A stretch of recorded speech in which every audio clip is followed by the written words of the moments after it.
¿Cómo están todos ustedes, hermanas y hermanos?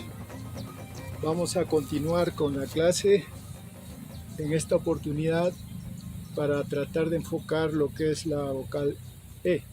Es imposible poder ignorarla. Y antes de pasar a poner algunos ejemplos, ensayaré una explicación de lo que es el sonido vocal E. Nosotros habíamos visto que el sonido vocal A nos está explicando todo lo concerniente al mundo externo. En cambio, el sonido vocal U nos está explicando todo lo concerniente al mundo interno. En ese aspecto vimos al mismo tiempo que la vocal I era la vocal que nos permitía la percepción. A partir y a través de la I podíamos percibir el mundo externo, y cuando la I se extiende en el sonido y surge como una Y en cuanto a escritura, estamos hablando ya de que nos está trasladando a lo que sería el sentimiento. Y como nos lleva a sentimiento, el mundo externo a través de la Y forma la palabra fundamental de nuestro lenguaje, que es Aya, espíritu alma.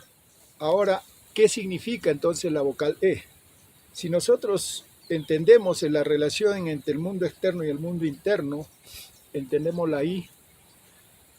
La E, en cambio, es un sonido que nos va a permitir percibir y entender todo lo existente en la superficie, o aquello que forma parte de esa superficie entre lo externo y lo interno. Eso sería la E. Y cuando hablo superficie no me estoy refiriendo solamente a una superficie física, sino también a los procesos, a los fenómenos, porque la vida es un constante movimiento. Para entender la vida tenemos que entender los procesos. Hago notar que estoy hablando de superficie totalizando, ¿no? Tanto formas como procesos. ¿De acuerdo? Eso sería la vocal E. Y vamos a ejemplificar en algunas palabras muy usadas en nuestro idioma quechua changa. Por ejemplo, erge. Erge. Ese sonido vocal es E y nos está indicando aquella persona que exterioriza fácilmente su vulnerabilidad del momento. O sea, erge podía ser traducido como cobarde. Es la manera como en la superficie de esa persona exterioriza, en este caso, su falta de valor, emprendimiento, su cobardía. Entonces, erge lo traducimos como cobarde, a veces como llorón. Y en ambos casos está llevándonos a un proceso, un fenómeno que tiene que ver con lo que ocurre en la superficie. Llorón, por ejemplo, ¿no? O la cobardía, por ejemplo, es cómo se expresa hacia afuera esa debilidad, esa falta de fortaleza. Estamos usando la E. Otro ejemplo es hueste. Hueste. Estamos usando la E para mostrar la legaña en los ojos. Hueste generalmente nos está hablando una persona que tiene legaña en los ojos, y por extensión a la persona y animal que tiene esa superficie un poco blanca alrededor de los ojos también. Por ejemplo, una persona albina, ¿no? Podría ser señalada como hueste. Otra palabra que tenemos en el que podemos usar la letra E es lejle. Lejle se está refiriendo a un ave que vive en las lagunas de estas altitudes, a una altura posiblemente superior a los 4.000 metros sobre el nivel del mar. Es muy frecuente, es que la conocemos como lejle. Como están viendo, tiene que ver con el sonido que emite esa ave. El sonido que emite, cómo exterioriza, ¿no es cierto? También nuevamente estamos viendo la superficie como proceso de sonido. Otra palabra que podemos usar es senja. Senja se refiere a la nariz. A través de la nariz nosotros tenemos el olfato. La senja está refiriéndose básicamente a la superficie que conocemos como nariz. Senja. Podemos seguir encontrando otras palabras en las que se utiliza la letra E con frecuencia. Por ejemplo, decimos terte. Decimos terte cuando nos referíamos a un plato que se suele preparar con el haba combinado con huevo, y es el nombre que se le ha denominado, porque el haba está llevando en la superficie una capa de huevo que se le agrega. También nuevamente tenemos ahí la E. Hueje se está refiriendo a la lágrima. La lágrima o hueje es el resultado de la guaja, lo que se conoce como llorar, cuando el ser exterioriza sentimientos profundos de tristeza que lo llevan a llorar, y eso es hueje.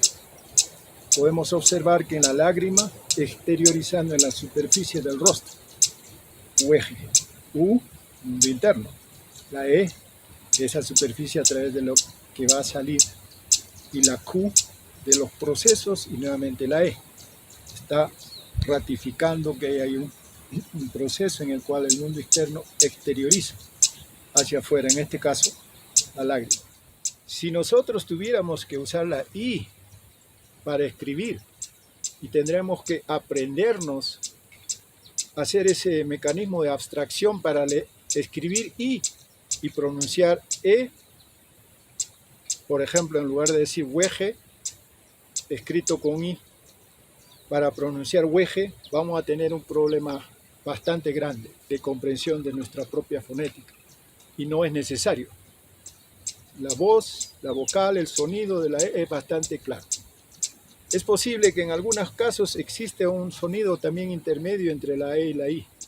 Está la E vigente, y entonces no podemos deshacernos de esa nuestra fonética, de esa nuestra vocal, porque vamos a tener dificultades en entender la cultura, la raíz de cada palabra en nuestro idioma.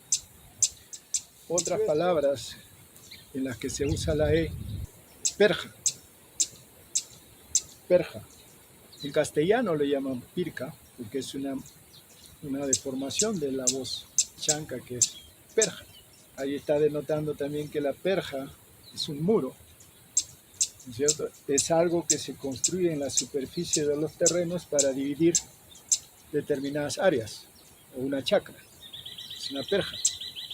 Nuevamente se presenta la E. Y otra manera en la que se usa la E con bastante claridad es la palabra ejepay. Ejepay, ¿no? ¿Qué cosa es ejepay? Atorarse, exteriorizar, poner afuera, hacia la superficie, un sacudón, una tos, ¿no es cierto? Hay una dinámica, un proceso que va hacia afuera, hacia la superficie nuestra. Ese es ejepay. La tos, nuevamente la E se repite. También decimos con la misma E, cuando cogemos una piedra y la tiramos, decimos pejay, pejay, con E nuevamente. Estamos ahí desplazando a la piedra en la superficie del mundo externo. El cibergente está revoloteando alrededor de nosotros. Realmente extraordinario cómo nos ayudan a entender la clase muchas veces, ¿no? Si yo me atrevería a poner más atención en su canto, si lo pueden escuchar, no es la I, es más parecido a la E, si lo escuchan con detenimiento, el cibergente. Que es posible que exista un sonido entre la E y la I, que en este caso tal vez el sonido del cibergente, ¿no? No es exactamente E, pero tampoco es I, si lo escuchan, ¿no? Entonces es posible que ese sea un sonido que también tenemos que tener en cuenta, ¿no? Pero no podemos resolverlo hasta que no tengamos una forma de graficarlo y que se reconozca como un mecanismo de escritura, ¿no? Pero de momento la E nos ayuda a comprender lo que estamos escuchando y lo que vivimos en nuestra cultura ancestral. Solo me queda anunciar que con esto finalizamos los sonidos, independientemente que no hemos agotado todo lo que se debería y se podría, porque es bastante complejo y vasto, pero con lo que tenemos ahora podemos empezar a construir nuestras oraciones, entender los conceptos desde nuestra propia cosmovisión del idioma chanca, cosmovisión que es vigente en todo el ámbito del Tahuantinsuyo, independientemente que cada lengua tenga sus particularidades que debemos respetar y abrazar, tejer, crear armonía entre nosotros. Definitivamente no estoy de acuerdo con la división que se ha creado a partir de estas definiciones lingüísticas en relación al quichua chanca con respecto al que se habla en el cosmos. Y cada contexto va creando sonidos que tienen particularidades. Esas particularidades es lo que nos hace diferente y lo que nos hace quienes somos. Ese es el eslabón fundamental de nuestra identidad. Por lo tanto, no podemos borrarlo. No podemos caer en el error de borrar aspectos fundamentales de nuestro idioma. Los hijos del Tahuantinsuyo tenemos que hacer un esfuerzo grande en recuperar nuestro idioma tal cual lo hablaron nuestros ancestros, con las innovaciones que en el proceso de la historia lo han venido haciendo nuestros propios abuelos y nosotros mismos, pero dentro de tu propia cosmovisión y de tu propio idioma ancestral.